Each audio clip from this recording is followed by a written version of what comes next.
the group setting, we had to just go from a list of several items, pick one, and that would be the second sentence for the story, and just start writing. 20 minutes were allowed. I did this again in about 5, and it's my latest, what I call mind aerobics. And there's a warning, there's adult content. Some might find some sensitive topics discussed, but it's based on facts as well as history in this fictional account. So here we go. Where there should be mountains, lakes, trees, there was only desert. And I have this image of the flowing sands. Some people might call it barren, but there's plenty of life. What I'm talking about again is the ocean without water, what it looks like at the deepest parts of the ocean. Craters, mountains. This image, if you follow my cursor in this presentation, you'll see volcanoes and heat spouts. Just imagining the parts that we have not discovered because there's 92% approximately that we haven't yet discovered and we're looking for and in search of our losses as well as our gains. Airplanes, submarines, wreckages, parts and pieces of our lives and history. This is a map of the ocean, the world without the oceans, without the sea, and you see what looks to be a barren desert, but it's teeming with life. We have yet to explore it.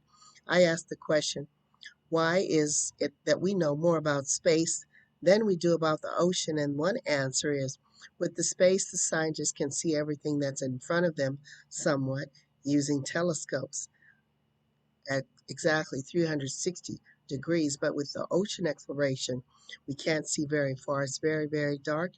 It's deep and it's difficult for light to permeate the deep into the open water, and it's easier to send a person into space, and you can see the years that it took to accomplish that than to send one down to the bottom to the deepest part of the sea. There are deep canyons, volcanoes, gushing underwater spouts, biovents, darkness, plenty of darkness and pressure that can crush you. Whoever ventures below in unprotected, unfettered, deep parts of the ocean will not survive. Again, only 8% we know of. The rest is mystery, pressure, and darkness. That's why I have this image of the teeming darkness with lots of lights. There's the goblin shark. Many creatures from our myths, our superstitions, but they're discovering these, and these are images from the National Geographic in the lower right. This is what they found as a rare goblin shark. If we dig deeper, again, remember it's dark, it's deep, it's cold, and many challenges ahead. This is another picture of the fang fish with dog fangs, extended eyes. Some creatures don't have eyes because they live in darkness, but they manage to navigate based on sound or bouncing sound waves. Again, this is a quick diagram, an image from the Woods Hole Institute that shows some of the explorations that they've accomplished. They're funded, it's over 100 years old. They've helped search for aircraft wrecks, including this Air France jet. They were part of the exploration and discovery of the Titanic. They received funding from the Rockefeller Institute that budgets over $200 million. They also offer PhDs, which I want to explore, and they have female oceanographers, which is an exciting development. It shows them at sea. Most are divers. Many are affiliated with the Navy. This is the new technology as they explore the depths of the ocean, but it takes the strength, the stamina, as well as the technical expertise. So this is an interesting quick tour. This is another image of the hydrothermal vents, I call them underwater steam chimneys. And they're just using their extended arm to explore in 2017 a biovent in the Eastern Pacific. And you see it's marked off by this red star. So again, they're exploring. They said they touched something that looked like it was solid and it crumbled completely.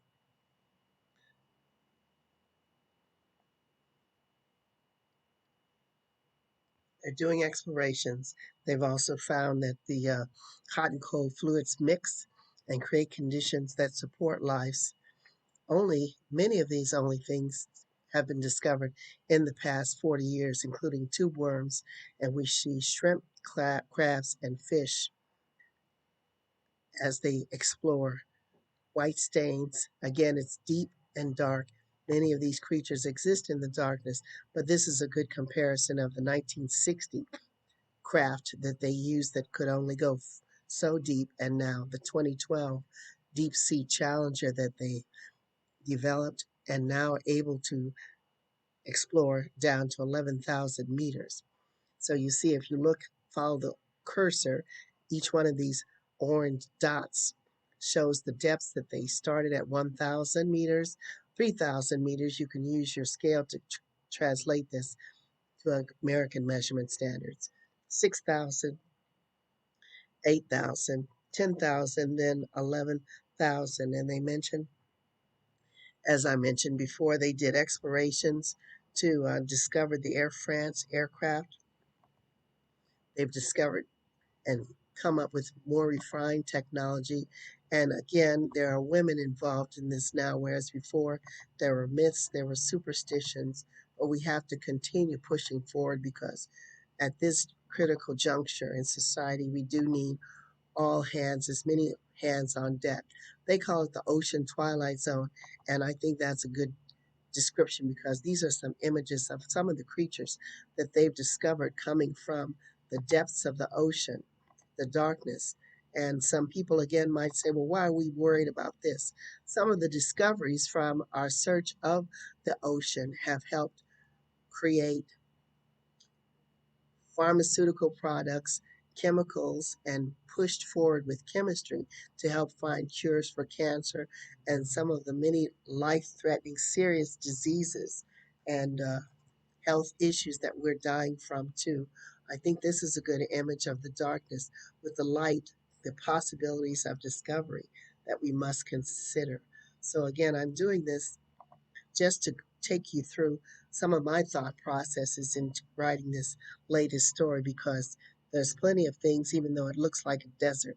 Giant squid, colossal squid, often were part of the myths and tales from the ocean.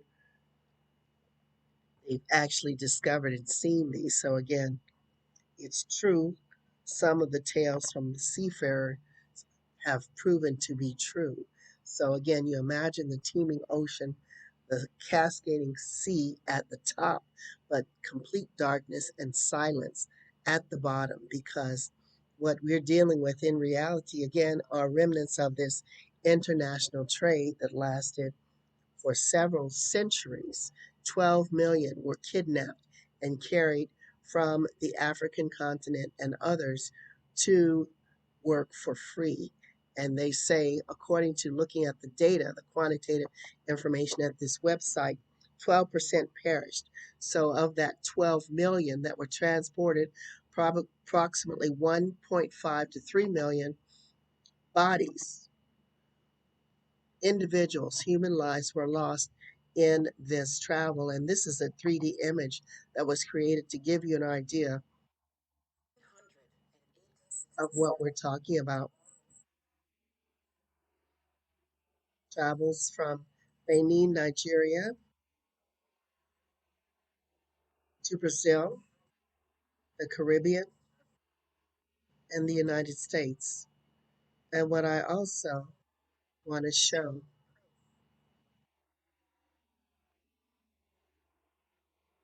African women and children.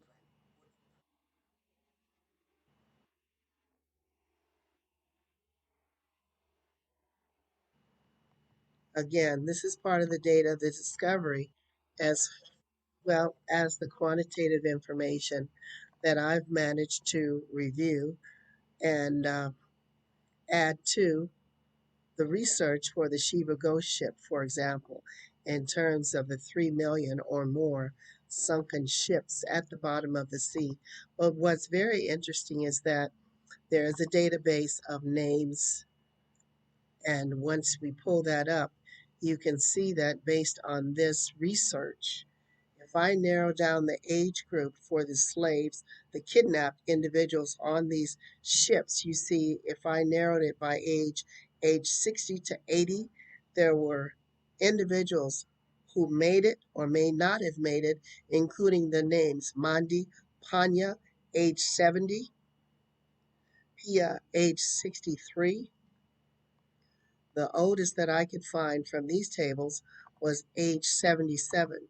But again, enslaved, kidnapped, Onkuridom was age 77, a male that was transported from the West African coast and disembarked in Freetown, which, again, if we narrow it down at the other end, I'm looking at outliers as another way of narrowing down the search. If we narrow down the ages of the individuals based on these ship logs, we see that there were several that were age 1. A girl, Guisoi, age 1. Canosa, age 1. Belinda, age 1, as well as age 2, Adua, as well as Ponger, age 1, all females so far.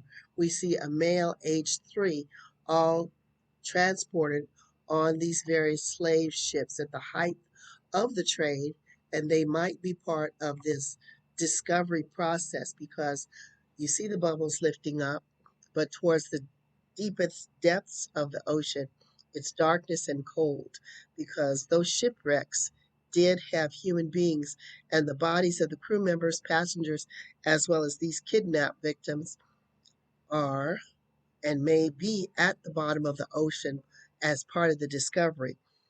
In 2014, researchers diving in an underwater cave off the coast of Mexico found the remains of a girl estimated to be 12,000 years old. In other words, the ocean is a cemetery.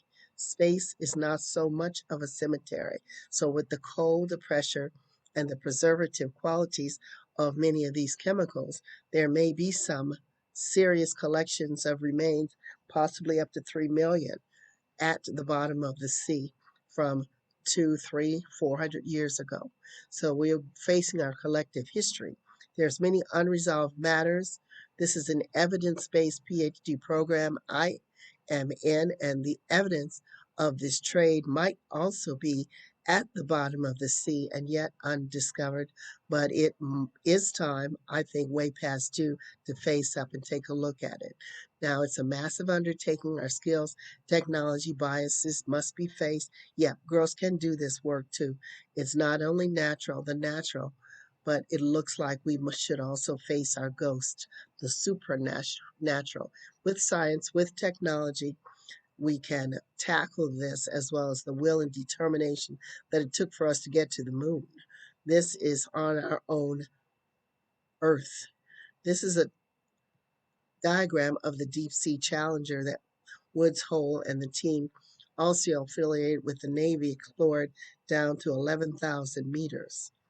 My book, STEAM, is another tribute to encourage studies in science, technology, and arts and mathematics, in particular, encouraging women to pursue it, go for it.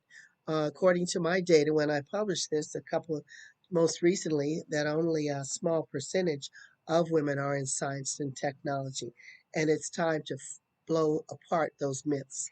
There were some tales that would say dead men tell no tales. There were other myths that said women cause bad luck and cause ships to wreck. But we see by looking at the Lloyd's Registry of Sunken Ships, the main cause of shipwrecks were fires at sea, storms, cyclones, crashing, as well as being grounded. No women were allowed on the ship, so you cannot blame the women for that. But the oceans are alive. They're real living entities. I think that's one myth that we can all agree on. This is another quick conversation from the Aquarium of the Pacific. This was intended to be short and sweet and to the point, but it's a conversation with Dr. John Williams, with the director at the Aquarium of the Pacific, where I worked, volunteered my time, again, showing my love of the sea and science. And it's interesting because they talk about the discoveries to help fight cancer, find ways to to explore and find medical and chemical discoveries.